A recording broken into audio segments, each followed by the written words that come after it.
realidad estoy totalmente de acuerdo al punto que este año hemos ampliado la cantidad de fiscalías especializadas de 5 a 12. Lo que hay que analizar es que la cuestión de violencia de género ha cobrado una importante significación en los últimos tiempos y que, ¿por qué? Porque es una categoría que abarca delitos que antes se analizaban de manera individual y con otra perspectiva. La perspectiva de género es la que nos permite englobarlos y trabajar el tema de la violencia contra la mujer desde una forma integral. Entonces, es por ese motivo que hemos ampliado la cantidad de especializadas para que todos los casos que involucren violencia de género puedan ser tratados desde la perspectiva de género.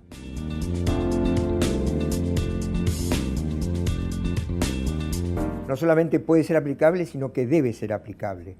Está previsto en la Constitución Nacional, en los artículos 24, 75, inciso 12 y 118, y también está contemplado en el artículo 86 de la Constitución de la Ciudad. Es un mandato esencial que tiene que ver con entender el sistema judicial básicamente como un ámbito de resolución de conflictos de acuerdo con los criterios culturales y las pautas vigentes en las sociedades en cada tiempo determinado.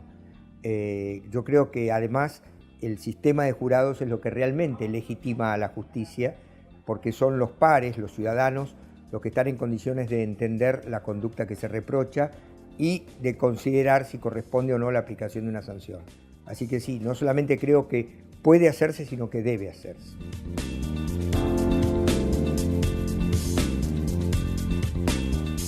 Bueno, nosotros ya hace tiempo que trabajamos con la asistencia a la víctima, tenemos una oficina de asistencia a la víctima y el testigo, y que además de eso también hay resoluciones ya desde la gestión de Germán Caravano, que veníamos trabajando con la asistencia a las víctimas que no están de acuerdo con el archivo de sus casos, por ejemplo, para plantear la revisión ante la Fiscalía de Cámara. El Código Procesal Penal de la Ciudad también contempla normas novedosas en ese sentido, como darle participación a la víctima cuando la Fiscalía archiva un caso. También el mismo Código Procesal establece la posibilidad de pedir la reapertura y de ofrecer pruebas y de tener una participación directa. Se le debe notificar cualquier situación de archivo para que pueda ejercer estos derechos, etc. Ya la ley de la ciudad es mucho más amplia que cualquier otro código procesal y va en la misma línea que esta ley de protección de víctimas. La idea es que sí, la víctima pueda participar cada vez más, ya sea presentándose como querellante o ejerciendo su derecho a ser informada y a ofrecer pruebas. Así que estamos de acuerdo. No sé si estoy exactamente de acuerdo con el tema de generar por ley la creación de defensorías. Me parece que cada ámbito federal debería establecer el modo de asistir a las víctimas, pero esto es algo que realmente corresponde que sea analizado y que va en línea con el avance hacia los procedimientos acusatorios adversariales. ¿Qué quiere decir esto? Que volvemos al concepto de entender el sistema judicial como un ámbito de resolución de conflictos donde hay una equiparación de derechos. Entonces, sin dejar de lado los derechos constitucionales del imputado, que de ninguna manera los vamos a poner en crisis, lo que sí está claro que existe un derecho de la víctima de ser escuchada.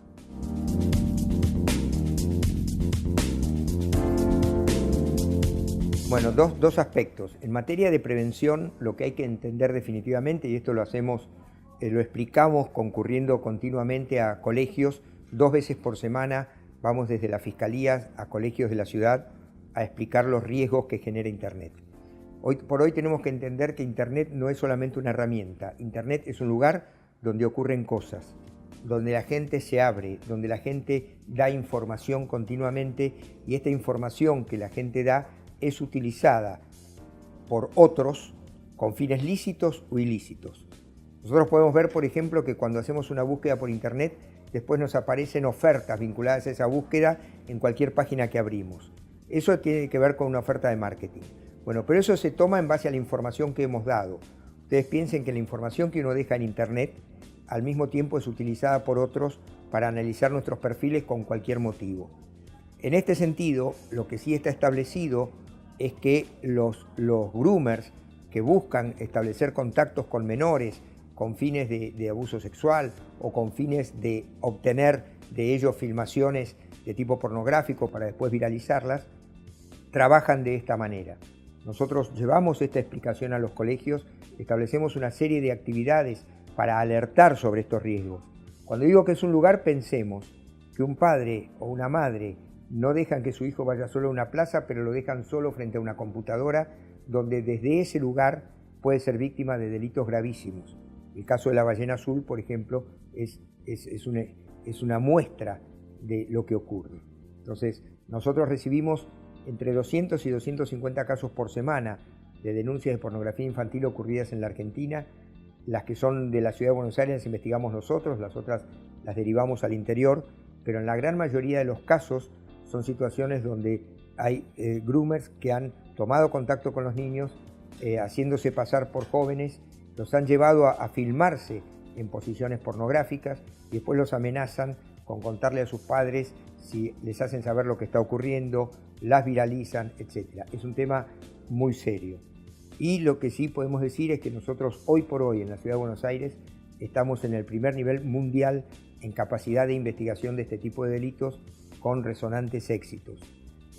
A principios de este año, a fin del año pasado, trabajamos lo que se llamó la Operación Ángel Guardián, donde la gente del Cuerpo de Investigaciones Judiciales, al establecer determinados patrones en fotos, se dio cuenta que algo común estaba ocurriendo y logramos detectar 90 víctimas en todo el país y que hicimos un operativo conjunto con los procuradores generales de las provincias involucradas, 14 provincias, y se hicieron los operativos al mismo tiempo, se ingresó a la casa de las víctimas, se le explicó a los padres la situación y se obtuvo la prueba de los hechos.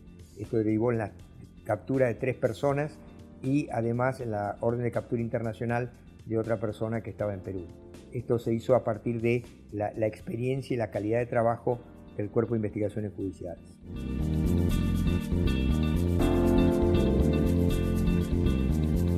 El concepto es el siguiente: nosotros entendemos que el tratamiento penal juvenil debe ser especializado. El punto que nos preocupa más seriamente es que en realidad se planteó en algún momento la posibilidad de poner fiscalías especializadas en penal juvenil, pero nosotros llegamos a la conclusión que tenemos que especializar a todas. ¿Por qué? Porque nuestro sistema procesal hace que los fiscales tengan que estar permanentemente en audiencias. De las competencias que se van a transferir, vamos a tener el 80% del trabajo que hoy tiene la justicia de instrucción, sobre todo con detenidos. Estamos hablando de la competencia de hurto y robo en sus distintas modalidades. En esos casos, el 60% de esos casos de hurto y robo en la justicia nacional involucra a menores, con lo cual sería imposible que poner un núcleo menor de fiscalías especializadas dieran abasto. Por lo tanto, hemos organizado cursos de capacitación para que los 40 fiscales que tenemos, y el día de mañana si llegan a ser más, todos estén especializados y actualizados en materia penal juvenil. Entendemos que es el único modo de atender esa demanda con un sistema procesal desformalizado y eficiente como el nuestro.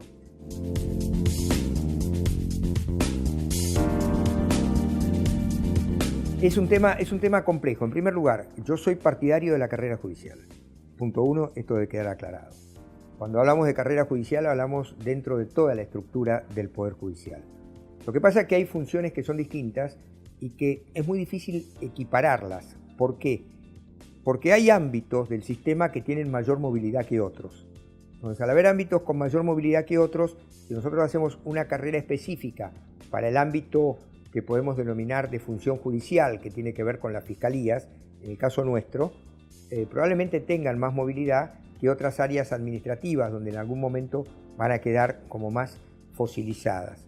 Es muy difícil encontrar el modo de establecer derechos, porque en definitiva, cuando uno ingresa al sistema, ingresa donde puede, esta es la realidad. Entonces, el que ingresa al área administrativa, entonces se puede encontrar con que tiene menos posibilidades de crecimiento en el sistema o viceversa. Entonces, me parece que el punto central es establecer 2 áreas separadas con escalafones equivalentes y que se puedan establecer pautas para que existan vasos comunicantes. Es decir, aquel que quiere pasar de un área a otra deberá capacitarse en lo que tiene que ver con la otra área e ingresar de esa manera sus posibilidades en el otro escalafón. Me parece que este es el modo de conjugar estas situaciones.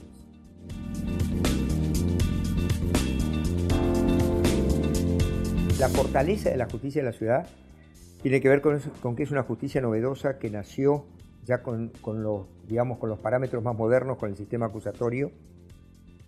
Y su debilidad es que tenemos que pensar lo siguiente: Buenos Aires, como ciudad cosmopolita, muy densamente poblada, los mayores problemas judiciales que se plantean tienen que ver con situaciones de convivencia y delitos menores, mucho más que delitos mayores.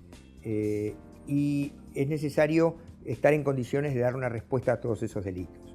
La debilidad existe precisamente por el no traspaso de las competencias penales. ¿Por qué? Porque tenemos parcialmente algunos delitos y otros no, lo cual no nos permite establecer políticas de prevención adecuadas o políticas de respuesta judicial debidamente adecuadas. Tenemos amenazas, pero no tenemos lesiones, no tenemos los delitos contra la propiedad, etc. Hay una serie de cuestiones que hacen que para el ciudadano de Buenos Aires el sistema judicial sea esquizofrénico. Tiene que pasar por el sistema nacional con un sistema procesal determinado, por la ciudad con otro sistema procesal determinado. Hay confusiones continuas. Entonces, me parece que lo primero que habría que hacer para solucionar esto es que la ciudad de Buenos Aires asuma definitivamente las competencias como cualquier otra provincia. Si yo pudiera hacer algo para mejorarla, lo que sí haría es, por las mismas razones que di de las características de la ciudad, como cosmopolita, como densamente poblada, etc., es profundizar la descentralización. Yo creo que la ciudad de Buenos Aires debe tener por lo menos 5 polos judiciales que contemplen jueces, fiscales, defensores, asesores y dependencias para colegios de abogados. 5 polos judiciales completos como tiene la ciudad de Nueva York. ¿Por qué? Porque Buenos Aires es una ciudad de distancias cortas pero tiempos largos. Trasladarse por la ciudad de Buenos Aires es complejo. Cada barrio de la ciudad de Buenos Aires tiene sus características. Hay soluciones de conflictos que dependen de las características de cada barrio, cómo deben ser encaradas. Entonces, me parece que esto es una asignatura pendiente y que tenemos que definir. La Constitución de la Ciudad de Buenos Aires habla claramente de la descentralización, habla de las comunas, habla de justamente fortalecer las características de los barrios, y en esto el sistema judicial tiene claramente esa asignatura.